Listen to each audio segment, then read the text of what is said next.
Thank you for joining us this morning for the fifth and final installment in our webinar series, Growing Your Farm and Food Business. This week we'll be focusing on writing of the grant. I know in past weeks we've talked about business planning and understanding financials, the grant opportunities that are out there both at the state and federal level. And now we're going to discuss how to find and write the grant.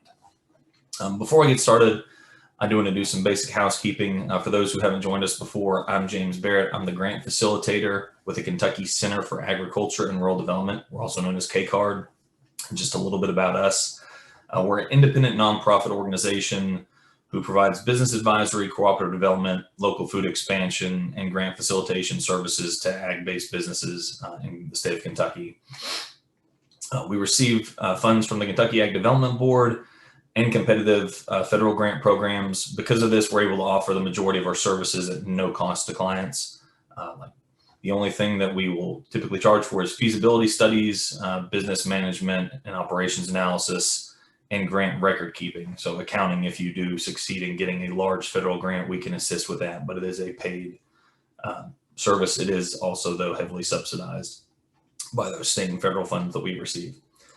Other services we offer, again, at no cost: business planning, marketing assistance, local food expansion, so assisting growers and producers in getting into specific markets that they may be interested in getting into. Record keeping assistance, as I mentioned, some of that is free as well. We've got feasibility work, organizational capacity building, so board development meetings, and assistance and review of articles and bylaws if you're just starting up a nonprofit. We do cooperative development. We are Kentucky's Cooperative Development Center. So we do trainings and workshops, board trainings, grant trainings, marketing trainings, things of that nature. We do on-site consultations with clients as much as we can right now during COVID. We do business and financial analysis, as we've kind of seen earlier. And we also do grant facilitation.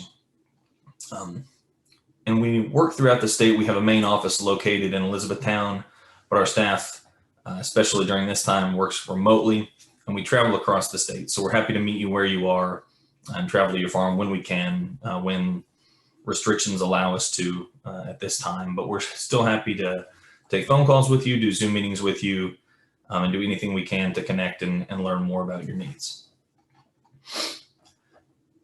And so often people ask, when should I come to KCARD? Should I come to KCARD when I'm ready to start a business, or should I come to KCARD after I've already started, after I've been in business a few years? And the truth is, it's at any time. We have businesses that are in the seed stage, startup stage, growth, they're mature, or they're even going to close. We have businesses that have been in business for over 140 years. We have businesses that aren't even incorporated yet.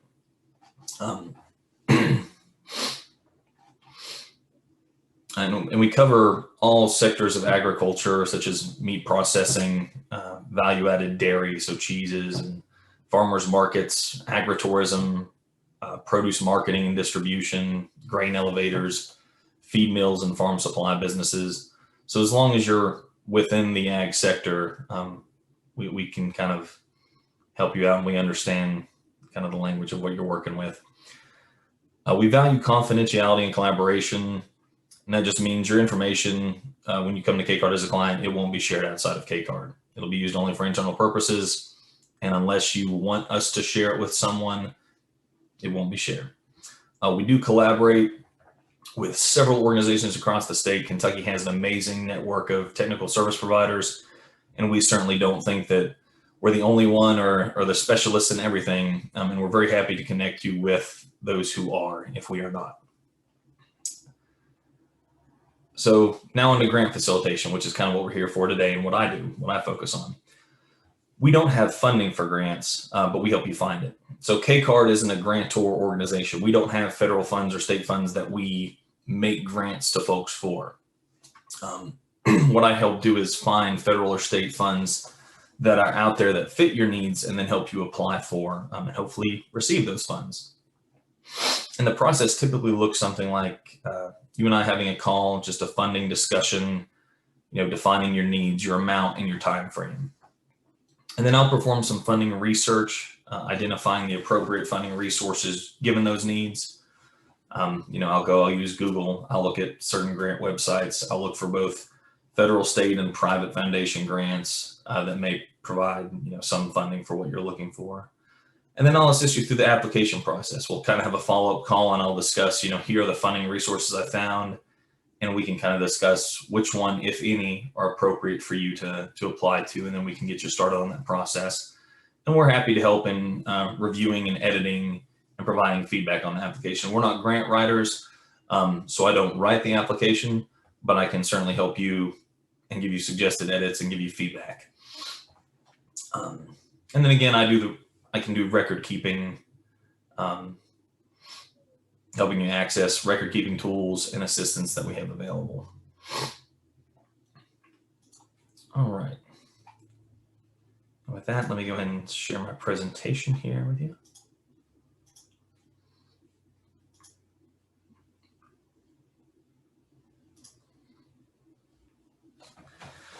So that's just a little slide with a little information about who we are and our email address. Throughout the webinar today, if you find you have any questions, you can use the Q&A feature, or you can just shoot us an email if you're watching this in the future and it's recorded. You can shoot us an email at this KCARD@kcard.info with any questions you may have, and they'll be directed to myself or to the appropriate staff who will be able to assist in answering those. So we're going to start with finding the grant, and that's just kind of knowing your goals before you start the funding search. It's very easy to look up what grants are available and then get stuck spinning your wheels trying to form a project around that grant rather than forming a project that fits your business. We highly encourage you to form a project that fits your business, or at least know your business needs, and stay very true to them when you're looking for grants. So just because if there's a grant available for 50% of the cost of a high tunnel, and you're a cattle farmer and you're like, well, I could use a high tunnel, and I guess I could diversify my farm. Unless you really plan to do that anyways, we would discourage that. Just because, again, that's not kind of your North Star. If you're doing direct to consumer meat, you don't necessarily want a high tunnel just because it's half paid for, especially if you don't have any expertise or any interest in growing vegetables. You can research available funding opportunities on the websites listed there, and I'll kind of share another screen right quick to kind of show you the results that you can get when looking for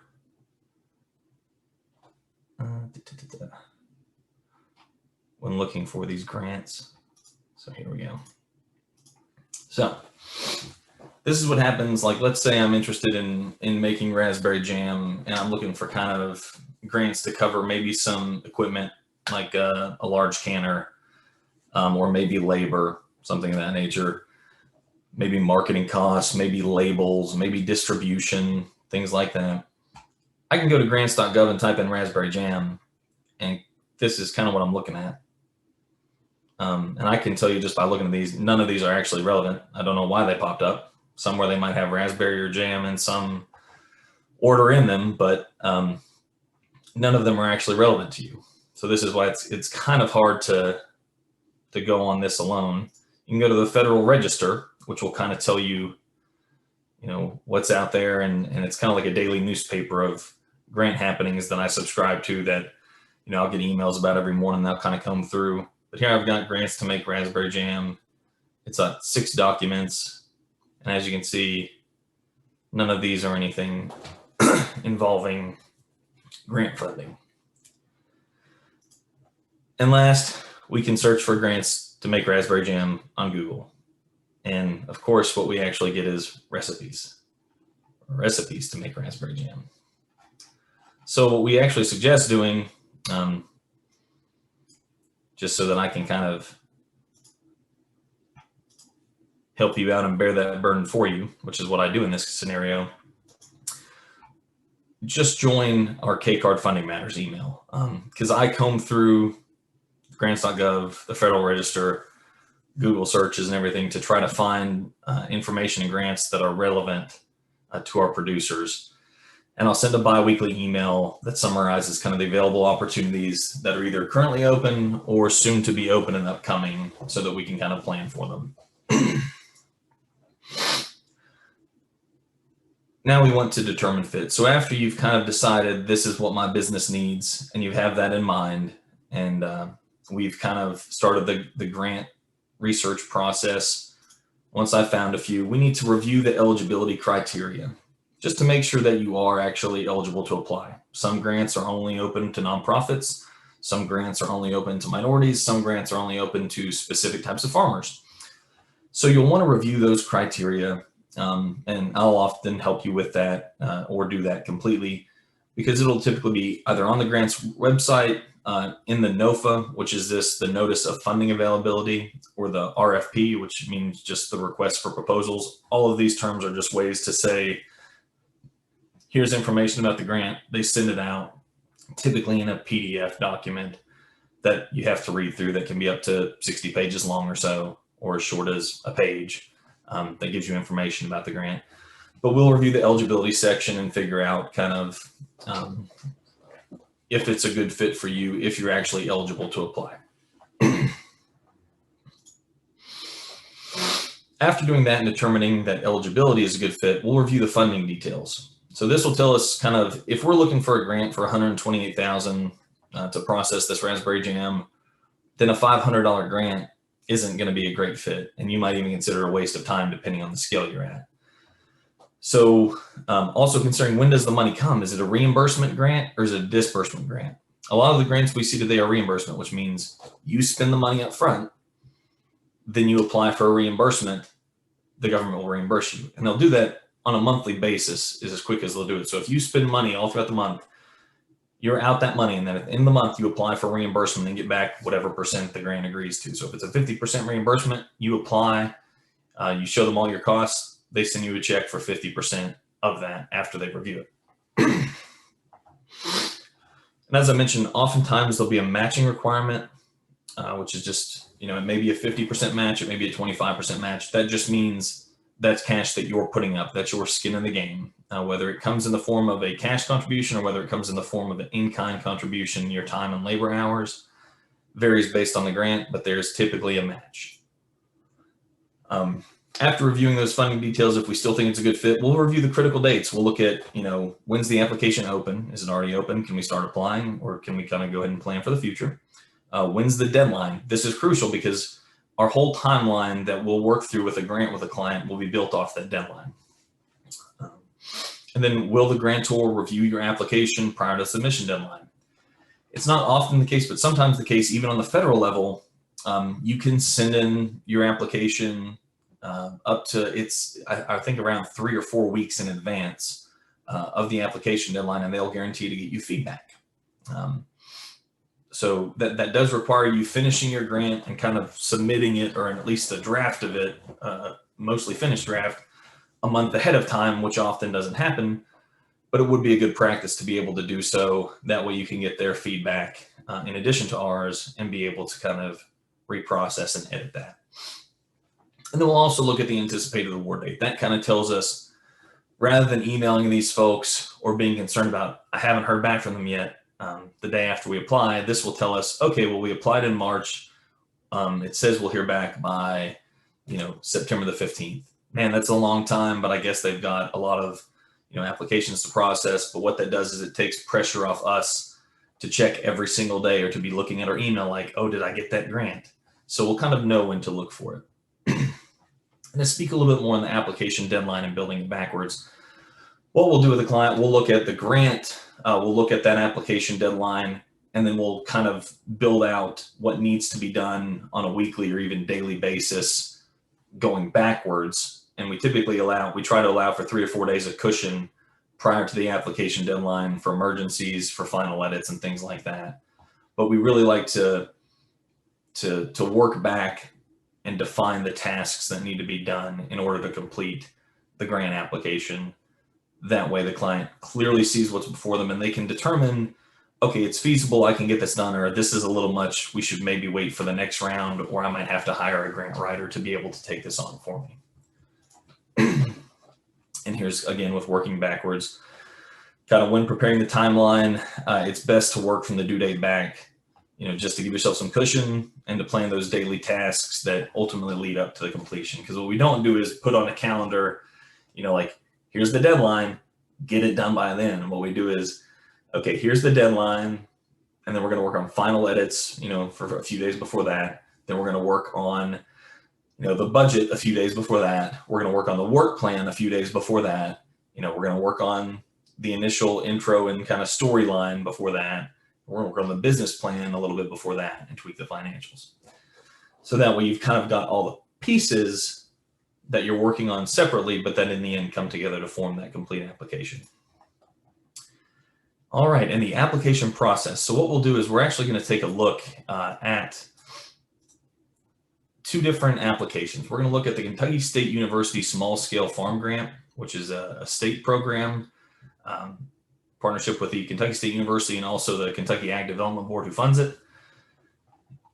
And it's a really simple application. I'll share that with you now on my screen. So as you can see, this is a 10-page application. There's not a whole lot to it. It is mostly information. Like I said, you'll read through and it'll tell you guidelines here. So they provide the guidelines within the grant. They don't have a separate RFP or NOFA document because this is a very simple grant application. It'll tell you, okay, here are the application deadlines. And it'll kind of say, here's what the grant's about, developed to support the expansion of certain types of agriculture in Kentucky, especially among underserved groups. Grant funding decisions are based upon the future impact and expected on the production and sales of Kentucky grown and Kentucky raised farm products. Again, the application deadlines, and right here, the eligibility requirements. So we'll dig in. It'll tell you, you have to be a Kentucky-based farmer with a gross agricultural sales of greater than $1,000, but below $250,000 in the previous 2 years. It's a self-declaration, but it must be verifiable. Farmers already certified or seeking organic certification with the Kentucky Department of Ag. Small-scale, limited resource farmers expanding the marketability of their agricultural products by a value-added process. Kentucky-based formal non-governmental organizations and cooperatives that serve multiple Kentucky farms. And it also gives a note here that special considerations will be made for limited resource farmers who make less than $23,000 a year on a household income basis, small acreage producers, female farmers, minority farmers, residents of USDA designated food insecure areas, which they provide a map for on page 9 so we can see if we're in that. And then SOAR County residents, which again, they'll provide a map for that. They mentioned their priority areas. There are 5 areas that you'll be able to kind of apply under here. You've got aquaculture and aquaponics, and it kind of goes into detail about what's covered in that. You've got certified organic agriculture, and again, it will go into detail about what's covered in that. You've got your value-added enterprise, which is what we're going to kind of go through the mock on today, changing of raw agricultural products to a new product of increased market value. So you're looking at milk to cheese, grains to bread, raspberry into jam and jelly, etc. You're looking at food insecure area production. And here it says must operate in one or more of the 77 counties. And that's again from that map that they put on page 9 and mentioned earlier. And it addresses one of the following: apiculture, bees, hydroponics, poultry and eggs, small ruminants, excluding cattle and dairy cattle. So sheep, goat, and other small ruminants. And then farmer education assistance, which includes associated costs to acquire relevant agricultural knowledge, registration fees for workshops, conferences, online trainings, reference materials, and mileage even. Meals are excluded from that in notes. The Agroforestry says producers interested in utilizing their forest lands to acquire equipment and non-disposable supplies and materials related to the production, harvesting, collection, processing, and storage and packaging of non-timber forest products such as tree sap syrup, mushrooms, honey, medicinal herbs, fruits, nuts, berries, and silvopasture ruminant production, again excluding cattle or dairy cattle. And this next section is just as important. You want to look at restrictions. So applicants must submit the supplemental category questionnaire and quotes for requested items. So this means they have separate documents, not just in this application, for each one of these 6 program areas above that you'll have to apply for, or that you'll have to do in addition to this application. It's just a one-page document. It looks just like this, and we'll get to it actually here in a moment. It mentions the funding limit. Okay, it's up to 10,000. Oh, nope, it's up to 5,000, and it's up to 10,000 in the lifetime max. So approved individual funding is limited to one individual per household or farm number address. Approved organization funding is limited to 15,000, and those must benefit multiple Kentucky farms or producers. And grantees must comply with all health, food safety, and other federal, state, and local laws.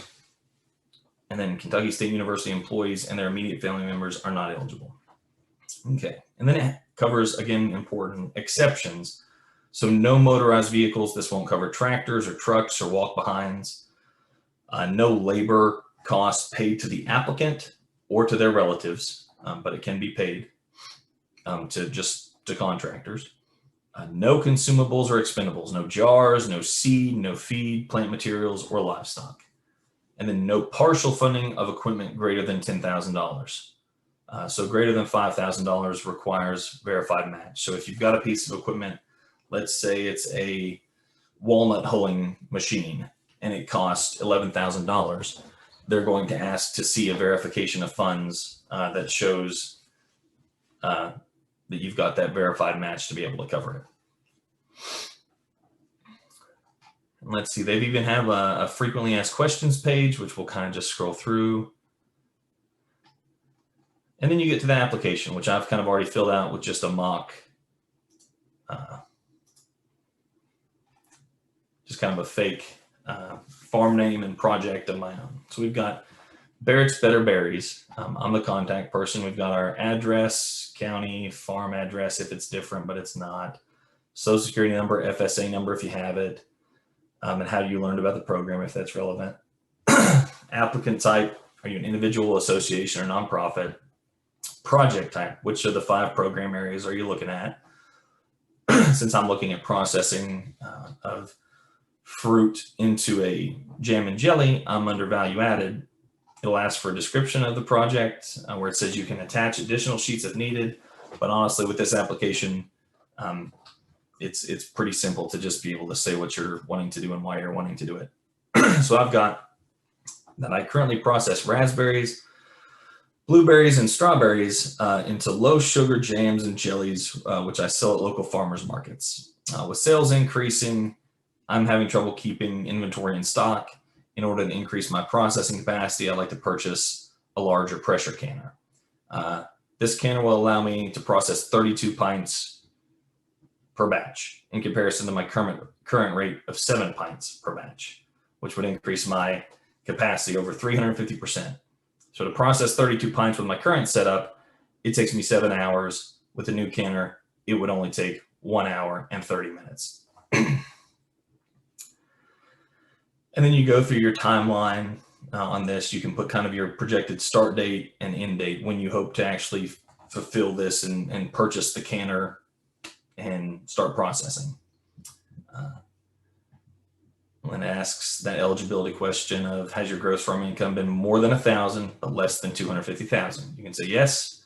Is your gross income less than 23? Let's say no.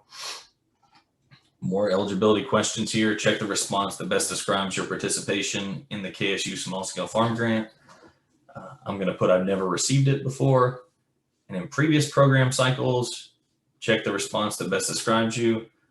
I'm just going to say I did not apply. And then at the time of this application, how long have you been farming or producing or selling?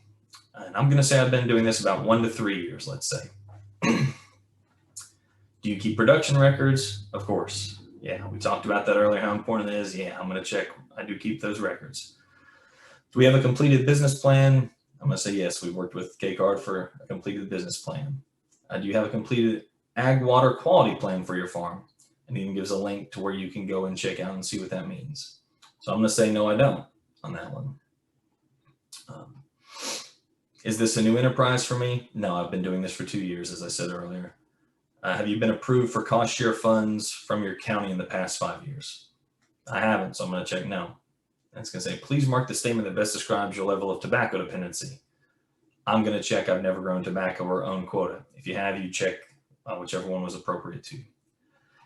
Have you filed a Schedule F or a Schedule C in previous years? This is just to show that you've made that on-farm income that you claimed to have made earlier. Again, it's kind of a self-declaration, but this is just asking, okay, but have you let that funding flow through the appropriate accounting and tax channels?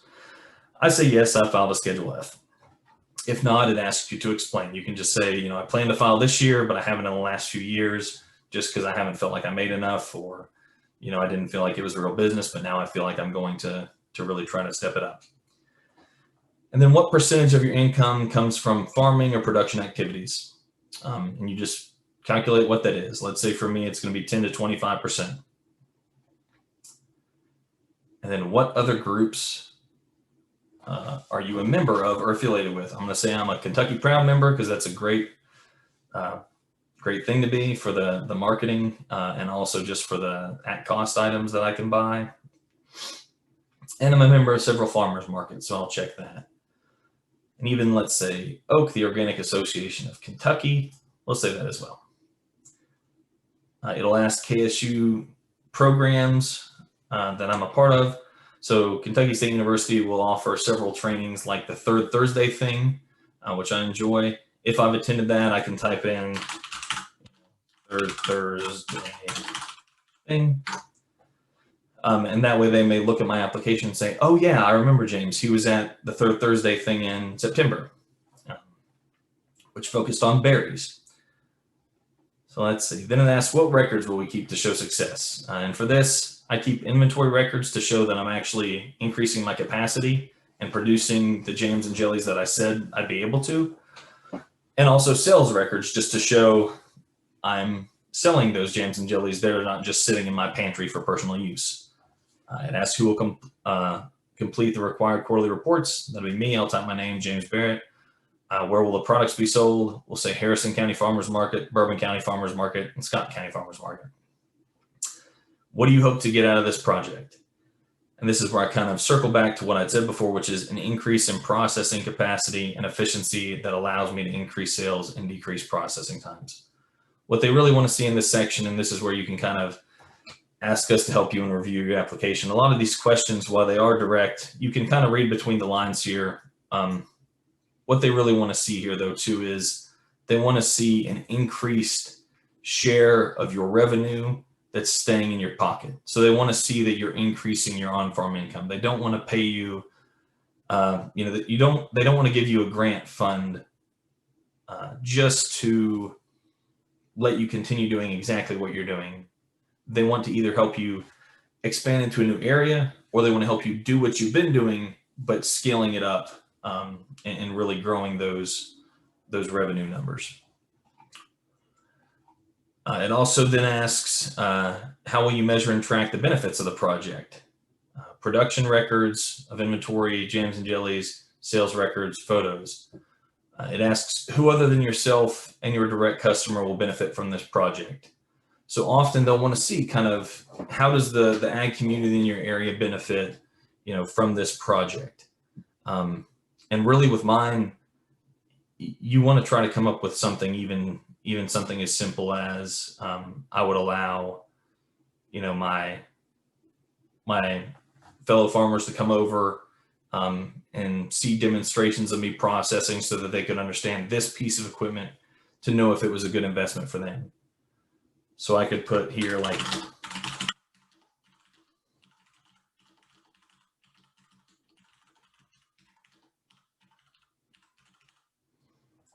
other farmers who wanted to process with similar equipment, say, or demo the equipment prior to purchasing. I'd let them come over, I'd let them do a canner to see how it really did, to see if they were willing to invest in it as well, if it was worth it for them. Then it asks kind of, what are your sales projections for this project? I'm going to say $8,400. So let's say that's $7 per pint over, 1,200 pints is what I anticipate to sell let's say just over this next year, just to be a clean cut. You make it 1 year, make it 6 months, make it whatever, but be able to state it. So $8,400, which is an increase of $3,200 over my current annual revenue of $5,200. So I know perhaps the last 12 months I made $5,200. With this, I feel like I can easily increase $3,200 to reach that $8,400 mark. And then it asks, how will others learn from your experience? Field days, tours, trainings, and that's where you can write, I'd be happy to host field days, tours, and trainings on everything from planting the berries to processing them into jams and jellies. So just let them know how you can be useful, if they can host on-farm trainings at your location, things of that nature. Ask, are you willing to share pictures or give tours? You can say yes, you can say no. And then it says, list all federal, state, and local laws or regulations that you're aware of required to produce and sell your product. And I'm just going to say Kentucky House Bill 468, which passed, I believe, sometime last year, the cottage law that discusses how to process low sugar jams and jellies, and how they must be approved through UK microprocessing program. And I know some of you may process jams and jellies and you say, oh, I water bath them, I don't pressure can them, why do you need a pressure canner? Well, I noticed I said I'm selling low sugar jams and jellies. So if they're low sugar, they do actually need to be canned according to the UK microprocessing program. So that's why we're applying for this canner, which again, if we scroll down, we'll get to the budget worksheet. It asks, what will the grant funds pay for? What are you asking for? How much are you requesting? I'm going to say I'm requesting this amount, $582.95, and here's what it's going to go for. I've only got one item. Often it's the case that you could have a few items. So I could put here if I wanted to,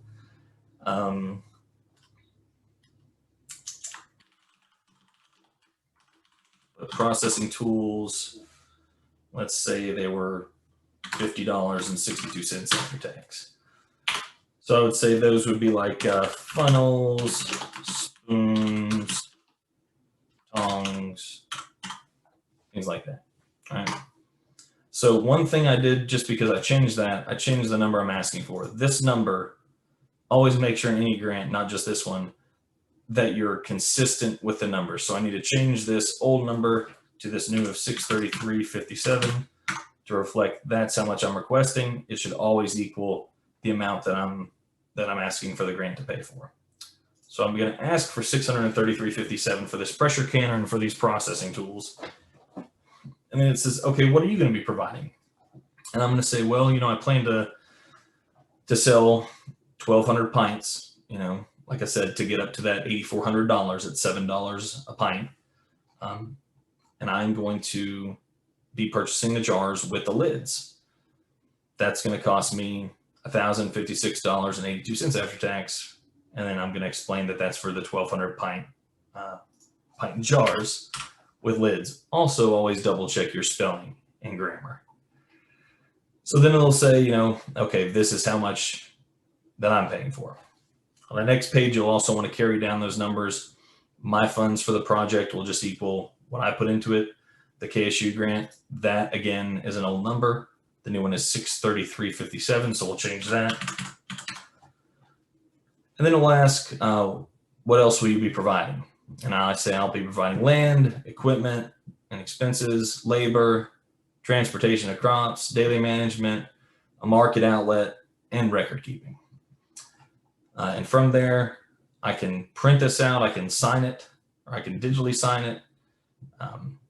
I can email it to Allison Knoll at kysu.edu, or I could mail it to this address here, as they state, print it and sign and mail. And again, we're happy to run through these applications with you. So after you've filled it out, after you've completed it, you can send it to me. I've read through a lot of these, so I'm very familiar with how they're laid out. Here again is that food insecure area map they referenced back in the eligibility section to say, okay, if you're in this area and you're not eligible for any other program, you can apply for the food insecure area. Sorry, that was a little off track. So once you're finished with the application, we suggest you save it. You can send it to KCARD at kcard.info. and we'll be able to review it for you. Again, we've gone through a lot of these, so we're very familiar with how they're laid out. We kind of understand what they're looking for, and I can easily leave notes on this. I can help edit it and update it for you, and I'm happy to do so. It's a very short turnaround typically, just because it is a very easy application. I do want to go through this value-added supplemental that they said we had to fill out as well.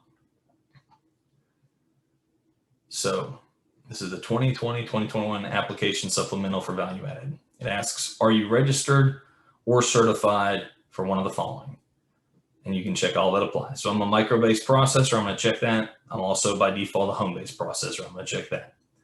What percentage of raw agricultural products do you produce? So for instance, if I'm growing all the berries that I'm processing, I'm just going to click that far right box, 75 to 100%, because I'm at 100%. But I'm going to put 50 to 75 just to show you how the next section works. It says, did you purchase products from other local farmers for your value-added products? So if you purchase from Walmart, you can still keep that checked, but you can't claim that you purchased them from local farmers. But if you did, check that box, tell them what products you purchased. I purchased, let's say, strawberries to process my jams because I was short this year. And who did I purchase them from? Sally's Strawberries. That's what I purchased them from. Then it asks, how much of an increase in the value of your products do you expect as a result of processing? So if I sold raspberries at $4 a pint, let's just say $4 a pint, but I'm selling that pint of raspberries after it's been processed into jam, let's just say for ease sake, that makes a pint of jam, and I'm selling that for $8. I'm increasing that value $4. So while there's cost associated with doing that, the net increase of that is $4, which is actually, I'm sorry, I'm increasing it $3 because I'm at $7 is what I'm selling it for a pint. So I'm increasing it $3, which falls within that 70 to 90% range.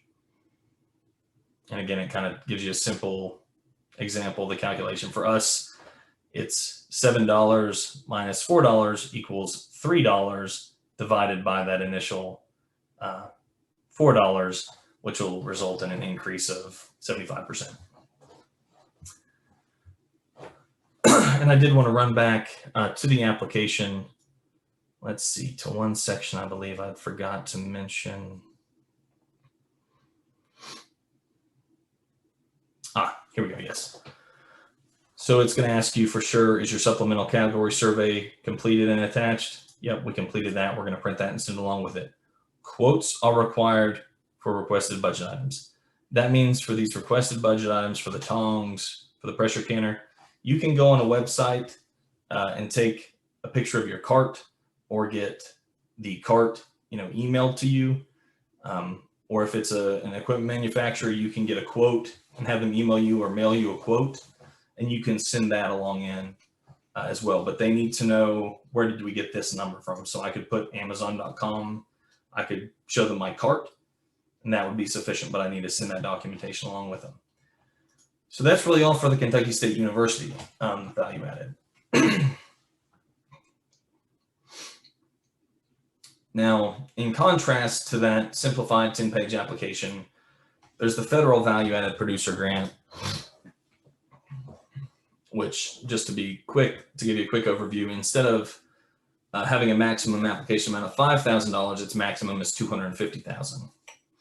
But also because of that, you can see at the top here, instead of being 10 pages long, it's 50 pages long. And there's quite a lot that goes along with it.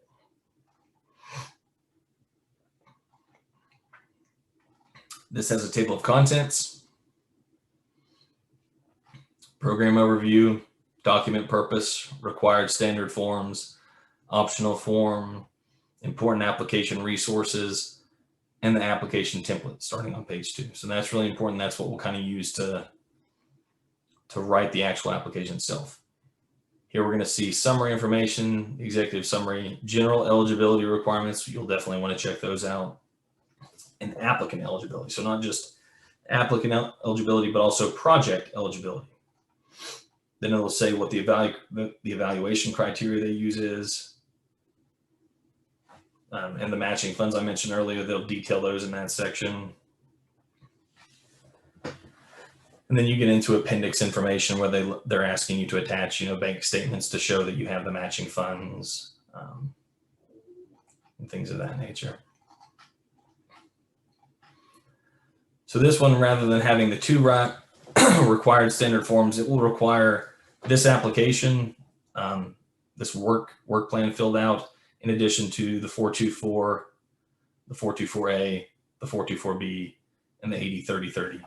These are all typically 1 to 3 page things that are just asking for like your social security number, your name, your farm number, and asking you to certify that you're not, a felon and don't have tax delinquency.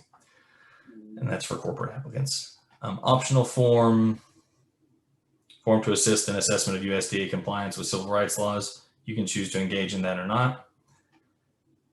Covers important application resources, things you'll need, a DUNS and SAM registration, which can take several weeks to get. So again, this is one when we talk about looking at the timeline. If you're a month out, we likely don't even try to begin that with needing that SAM and DUNS registration if you don't already have it. That's something we try to engage clients even a few months beforehand to go ahead and apply and get that all in line. All right, and here's the application template. I'm just going to kind of scroll through this. You can see it's asking for the name, the DUNS, your employer identification number, that SAM registration number that you get when you register with that. What raw agricultural commodity you're using. So I put raspberries, the value-added product, raspberry jam.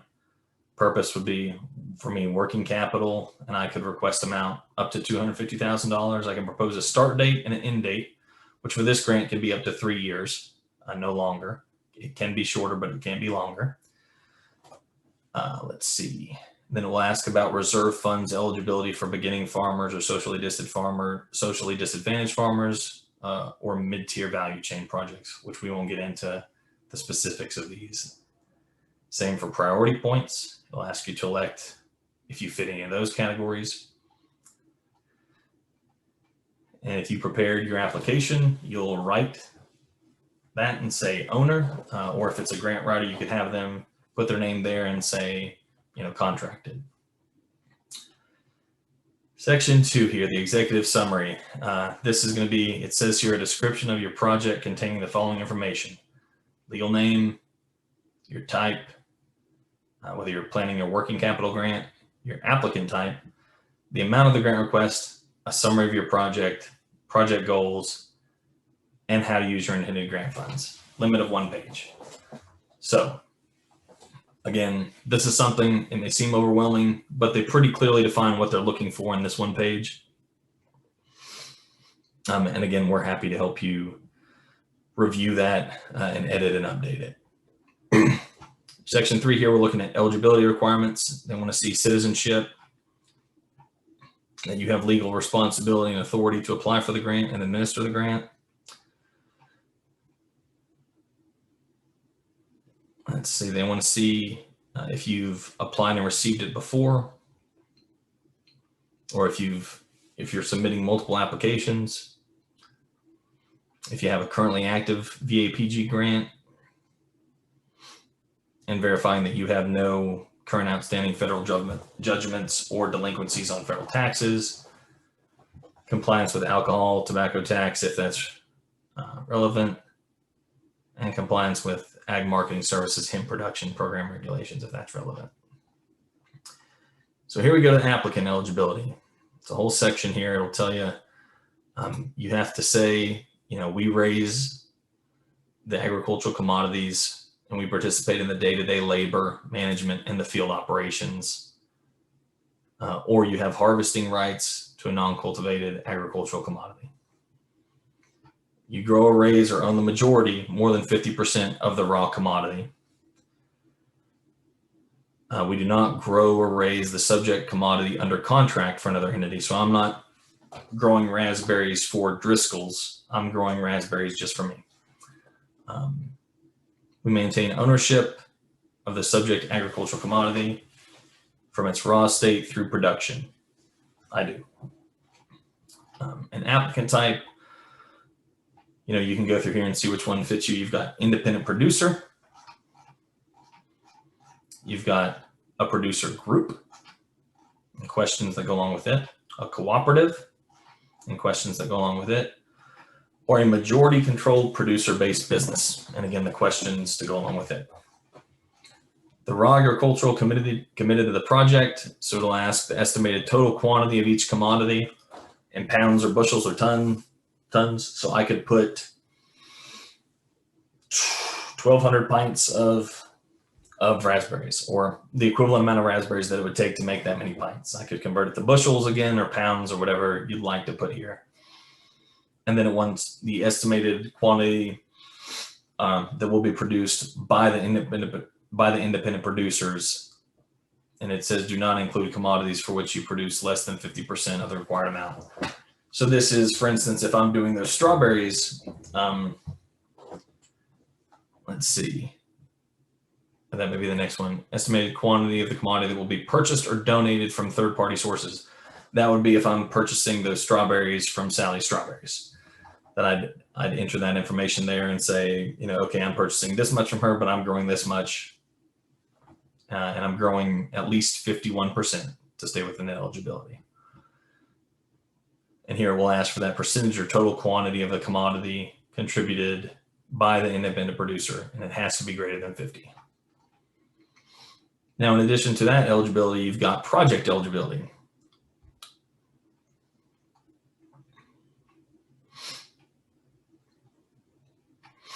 Which covers, importantly, how that value is added, whether it's a change in physical state, whether it's produced in a manner that enhances the value, whether it's physical segregation, whether it's farm or ranch-based renewable energy, or whether it's a locally produced agricultural food product. And you only need to check one. For us, it would be this change in physical state, because we're changing a raspberry into a pint of jelly. Talks about expansion of customer base and increased revenue derived from this value-added process. And as with other grant programs, they want to know if they're going to invest this money in you, if they're going to give you this grant, that you're not just going to use it to continue production at the same level. They want to see you scale up. They want to see you be successful. And they want to see that share of revenue that you get to keep grow as a result of this investment. So I'll ask you to discuss the estimated expansion of customer base, which you can talk about, your current customer base at this time, and then how much you hope to grow it or expand into new markets. And you can discuss your current revenue and how much you hope to increase that. And it's kind of like the KSU grant, but just exploded out to 50 pages, and the level of detail goes up exponentially. But that's okay. It seems overwhelming, but really it's very much the same in nature. It's just more detail. So it'll take more time. It'll take more hours in the chair, typing and writing and editing. But we're here to help you with that. That's what I'm here for. So let's see. It talks about eligibility and use of funds, and that you'll only use funds for what you say you're going to use funds for and the eligible purposes. Then it asks for the type of application, whether it's an emerging market that you're looking to get into, whether it's market expansion. And again, these are all questions we can help you answer. You can have a simplified application if it's less than $50,000. And then here you've got your work plan and budget. So this is where you get, kind of like with that KSU section, just an exploded version of your work plan that includes, the detailed work plan of how you're going to spend that money, where you're going to spend that, how it's going to grow your business, and then also a budget section that will follow, and kind of a sub budget section even that will show a breakdown of those budget areas. And again, these are things that we can help you with, the financials as well.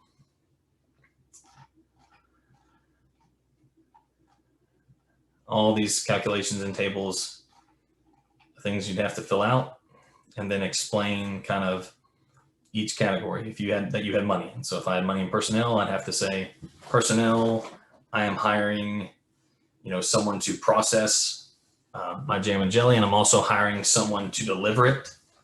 So I'm hiring two different people. I would break those out into two different line items showing their cost. and then showing that total cost under the personnel category. Again, this may look confusing. This is what we're here for. This is what I'm here for. We can help you easily do this math and get this filled out. So it talks about their evaluation criteria. They want to know how many jobs do you expect to be created or saved, and how to calculate that. They talk about your current baseline of customers and the anticipated expansion of customers resulting from the project, the current baseline of revenue, the anticipated increase in revenue resulting in the project, kind of as we discussed earlier. And then looks like they want you to provide at least one performance evaluation criterion for your grant project to be evaluated by if awarded. And here it gives examples of performance evaluation criteria. So is the project serving the target customer market? Has the project realized the expected commitments? Has the project realized the expected increase in revenue? So you could put in a few questions of your own, and we can help you formulate these so that they're appropriate for your project. For my raspberry jam example, it may very much mimic this last one of, has the project realized the expected increase in revenues for its agricultural producers? And we've got proposal evaluation criteria. This is where they're just showing you how they're going to grade you. So this is a section you definitely want to read over and understand. So they're going to want to know they're not just telling you how they're grading you. They're wanting to know specifically the feasibility of the project. So why it's actually possible for you to do this. So kind of the process of, here's how I turn my raspberries into jams and jellies, because some applications they get are for kind of newer, innovative techniques. So you just want to show just very quickly, this is possible. This has been done. You can process raspberries into jams and jellies. And why am I kind of the person to do this? And that's where I can get into, I've been processing jams and jellies with my grandma since I was a kid. I've been selling at the farmer's market for several years now. I'm just looking to scale up. And then we'll ask to describe the operational efficiency of the project, discussing that you have the amount of raw commodity you need to scale, that you have the infrastructure you need to scale. So here's where I could discuss, I received a KSU grant last year for a pressure canner. I may likely apply for another one of those or another two of those to be able to further scale my capacity, things like that. And discuss the percentages that we saw in the KSU grant where I increased efficiency 350%. We'll help you figure that out and throw those numbers in here because they certainly want to know that. Describing the expected profitability. That's again, with a pro forma financial projection. That's just an exploded version of what we discussed in the KSU grant where I talked about growing from 5,200 to 8,400. So we would just show them exactly how we do that with like an Excel table of, here's revenue growth year 1, year 2, year 3, and kind of stretch that out for them. Talks about describing the economic sustainability of the project. That just means they want to know they're not investing in something that when the grant funds dry up, it's just going to die and go away, or you'll go back to your original level of production. They want to know that they're helping you ramp up, and that even after 3 years, you're going to maintain or even continue to grow that level of production. And again, here's qualifications of project personnel, where you kind of echo a little bit of what you had said earlier about why you're capable of seeing this project through to completion. And again, it gives you criteria that you'll be scored by there that you'll want to read over to be able to answer those questions. Commitments and support. So letters of support, for instance, in my situation, I would want a letter of support perhaps from, if I sell to a local grocery store, I'd want a letter of support saying we look forward to being able to have more of James's product. It sells out very quickly. We're very excited to sell his jams and jellies, all the ones that he can produce. You'd also want one from Sally Strawberry saying, if I still intend to buy from her, yes, we can make this, and we look forward to partnering with Barrett's Berries, Barrett's Better Berries, whichever one it was. And here it kind of goes over. You'll want that producer commitment if they're involved. So Sally and her strawberries, the end user commitments, which can just be a farmer's market client, a big fan of yours. Have them write, I really love his jams and jellies. They're of the utmost quality. The low sugar really helps me with my medical conditions. And it's sensitive to my needs, and I'm happy to purchase from him. And the third-party commitment, again, that's something like your grocery store partnership, if you have that.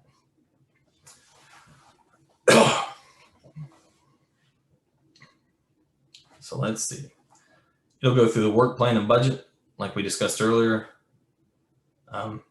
This is letting you know the scoring rubric for that above section, just addressing the appropriate criteria and how they award those points. And then here's a bunch of, okay, signature pages. Here's the matching fund certification, where they want to see like a bank statement showing that you have your 50% match and how you're going to reach that. And yeah, we're into the appendixes now. So really the application part is done. You're checking boxes. You still have to fill these out for sure. But it'll discuss, okay, here's where you'll attach your letters of commitment that we discussed a moment ago. There's your matching funds verification. Here's where it will ask you, okay, the details specifically of your matching funds, where are they coming from? And then filling out, if it's a line of credit or loan, filling out the details here. An in-kind contribution. So if you're going to use labor to meet some of that match, you can write that in here and discuss who's providing it, how many hours, and at what rate. And again, we can help you with all this and the calculations here.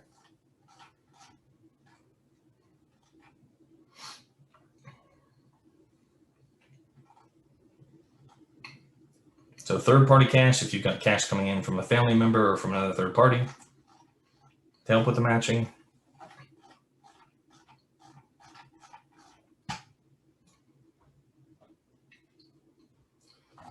And then it goes into the priority points eligibility. So just filling out whichever one, if you applied for any of those, filling those out and signing those.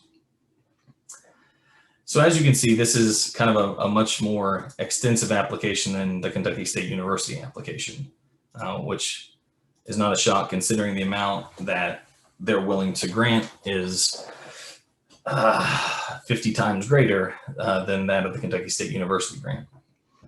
So if you get to a place where you're really looking to scale, and we encourage producers for that grant to know, you're a few years in and you're kind of hitting the issue that, let's say I was hitting, which is I'm producing all I can produce and I'm selling all of it. There's a demand out there and I need to meet that. So I need to amp up my supply a little bit, or I need to amp up my marketing effort and my distribution efforts. That's what the federal VAPG is for.